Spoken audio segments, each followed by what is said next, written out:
Muito obrigado. Queria agradecer naturalmente a presença do Sr. Superintendente-Chefe Magina da Silva e, sobretudo, também agradecer-lhe a forma como fez a sua exposição inicial, muito clara e também sem receio de tomar posição sobre aquelas que são as matérias que estamos a discutir, porque quando discutimos a arquitetura do sistema, naturalmente que os agentes, aqui agentes no sentido lato, as pessoas que fazem o sistema têm que ter, como é óbvio e é expectável, uma visão crítica sobre ele. Queria lhe dizer, não em termos de apresentação do requerimento, mas em termos de enquadramento base, que sabemos de antemão que todas as forças e serviços de segurança portuguesas, designadamente a PSP, estará disponível para tudo aquilo que a República lhe solicitar, não temos a mais pequena dúvida disso, e também não temos a mais pequena dúvida que as forças e serviços de segurança, designadamente a PSP, estarão habilitadas a poder ficar com quaisquer funções que o Governo ou outro Governo lhes atribua. Isto, ponto prévio. Dito isto, dizer também que o objetivo destas audições é perceber a implicação operacional desta extinção do CEF e o que isto significa na tal arquitetura do sistema que, como não assenta, e já lá vou, na tal fusão defendida no estudo que referiu, e bem, que é de facto um estudo modular e um estudo através do qual se criou a Lei de Segurança Interna atualmente em vigor em 2008, mas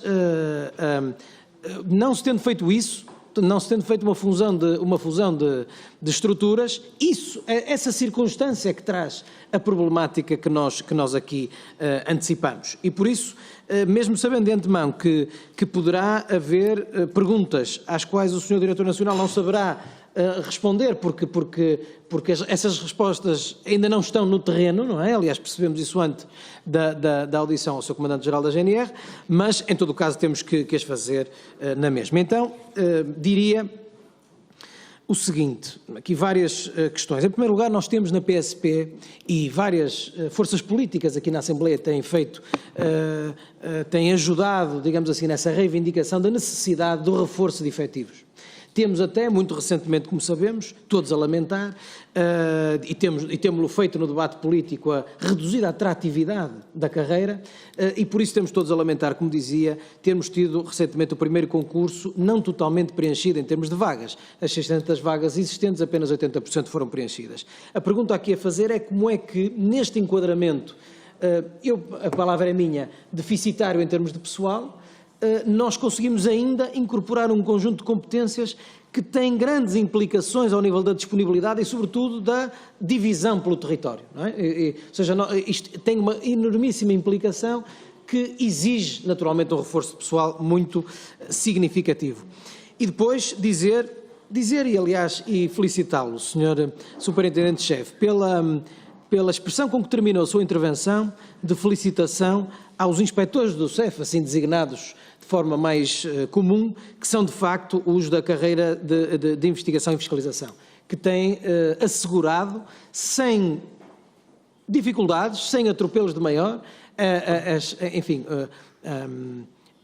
o ponto de interrogação em que estão colocados desde o ano 2020, porque a verdade é que, já não vamos entrar aqui porque não é o momento para isso, nos adiamentos sucessivos e tal, o que interessa aqui é de facto, há um ponto de interrogação enorme sobre o CEF e as coisas têm-se mantido, eu queria associar-me a essa palavra. E então, depois, perguntar-lhe como considera que se pode assegurar a uniformização de procedimentos entre a PSP e a GNR, sabendo que as fronteiras terrestres e marítimas estão com um e as aeroportuárias estão com outro, e reparei que o Sr. Superintendente-Chefe já não referiu a dos terminais de cruzeiros ou as portuárias, digamos assim, já não as referiu.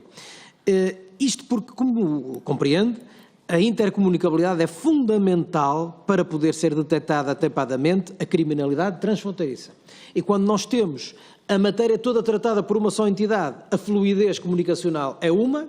Quando temos a matéria toda tratada por diversas entidades, a fluidez comunicacional é outra. Exige, devo dizer, também a expressão é minha, exige entre as forças e serviços de segurança uma interconexão e uma comunicabilidade que hoje não existe. E uma interoperabilidade que hoje não existem. Portanto, se estivermos no mundo ideal, é para aí que devemos ir claramente.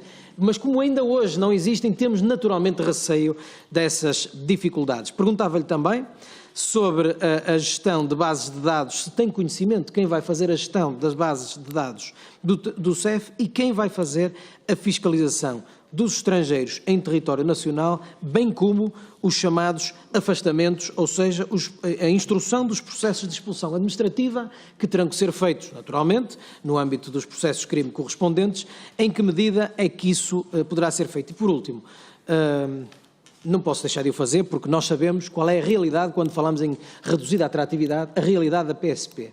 E sabemos a realidade do CEF. E não são realidades idênticas. O Sr. Superintendente-Chefe referiu que a visão de fusão entre duas estruturas era uma visão que constava no tal estudo. Essa não é a visão que está carreada para esta legislação, porque divide entre PSP e GNR as competências. E até devo dizer que as divide com supremacia para a GNR em termos de competência territorial de fronteiras marítimas e terrestres.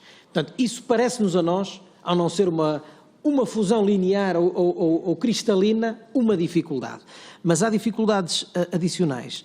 O Sr. Comandante-Geral há pouco respondeu que, naturalmente, que seriam integrados os elementos com todos os seus direitos, mas temos um direito, que é o direito de greve, que não tem uns agentes e poderão ter outros agentes na mesma estrutura, o que é uma óbvia complicação operacional e até de recursos humanos, e temos também as questões de carreira e de retribuições, que também não são iguais, como todos sabemos, e temos-las discutido no patamar político muito, e há uma dificuldade adicional para a qual eu lhe queria perguntar como pensa resolver. Muito obrigado.